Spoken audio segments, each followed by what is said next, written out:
Selamat pagi dokter dan teman-teman, perkenalkan nama saya Nisa Pujianti Lestari dan NPM 31 dari grup A6. Di video kali ini saya akan menjelaskan mengenai anatomi dari payudara.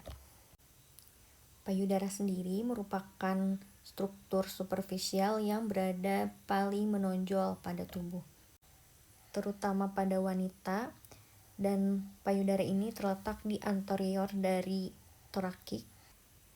Dan secara superficial dia berada pada pectoralis major dan juga serratus major muscle.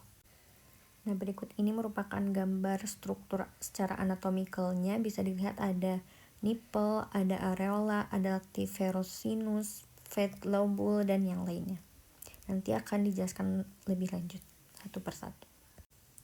Pertama ada nipple atau puting, itu merupakan penonjolan yang berbentuk kerucut atau silindris yang berada di tengah areola.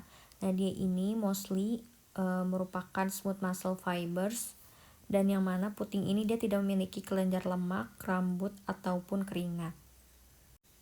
Selanjutnya ada areola, dia ini merupakan area pigmented skin yang mana dia mengelilingi puting dan dia ini bentuknya circular. Selanjutnya ada Montgomery's tubercles, dia ini terdiri dari kelenjar sebaceous yang mana dia akan membesar ketika kehamilan dan akan mensekresikan substansi oily untuk lubrikasi pada puting. Selanjutnya ada mammary gland atau kelenjar mamari. Nah, dia ini merupakan kelenjar yang dikelilingi oleh connective tissue stroma. Nah, kemudian di situ juga ada fibrostroma yang nantinya akan membentuk Cooper's ligaments atau suspensory ligaments dari Cooper. Nah, yang mana dia ini fungsinya untuk memaintain bentuk dari payudara, kemudian untuk memisahkan lobus secretory, dan juga untuk menjaga payudara untuk tetap pada kulit dan di bawah pectoral fascia. Nah, selain itu, mammary gland ini juga dia terdiri dari lobus sebanyak 15-20 lobus. Nah, yang mana lobusnya ini juga dia akan membentuk lobules yang terdiri dari alveoli, lactiferous duct, dan juga mammary secretory epithelial cells. Selain itu, pada mammary gland juga terdapat lactiferosinus. Selanjutnya ada struktur lain yang berada pada bagian dalam dari payudara, yaitu ada pectoral fascia. Nah, dia ini merupakan lapisan connective tissue yang berasosiasi dengan pectoralis major. Tepatnya dia ini mengcover pectoralis major.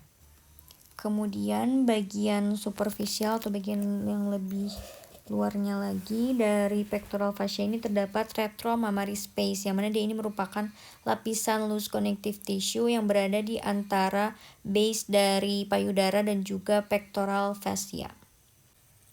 Nah, selanjutnya merupakan region pada payudara. Jadi payudara ini dia terbagi menjadi dua region, yaitu ada circular body dan juga axillary tail.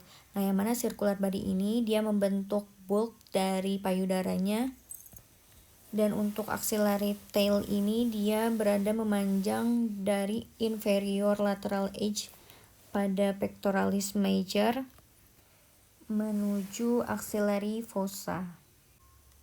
Selanjutnya margin dari payudara, jadi secara horizontal payudara ini dia mengcover region dari lateral border pada sternum ke mid axillary line. Kemudian secara vertikal dia ini berada di antara costal cartilage kedua sampai ke-6. Selanjutnya kuadran pada payudara, jadi ada 4 kuadran, yaitu ada upper outer quadrant, kemudian ada upper inner quadrant, ada lower inner quadrant, dan juga ada lower outer quadrant. Selanjutnya vaskularisasi, di sini ada yang vena terlebih dahulu, yaitu vaskularisasinya berasal dari intrajugular vein. Terus ada dia bercabang menjadi subclavian vein, kemudian ada cephalic vein, ada axillary vein, kemudian lateral thoracic vein, dan juga lateral mammary vein dan internal thoracic vein dan juga perforating brace-nya. Dan terakhir pada bagian tengah ada medial mammary vein.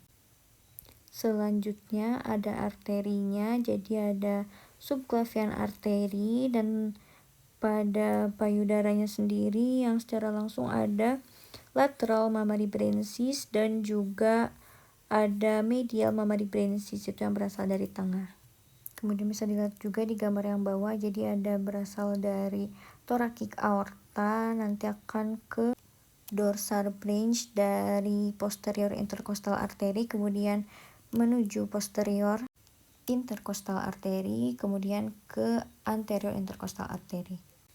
Kemudian untuk persarafannya sendiri ini dipersarafi oleh supraclavicular nerve dan juga lateral branch dari thoracic intercostal nerve. Kemudian dari arah medialnya dipersarafi oleh medial branches dari thoracic intercostal. Sekian dari saya, mohon maaf apabila terdapat kekurangan. Terima kasih.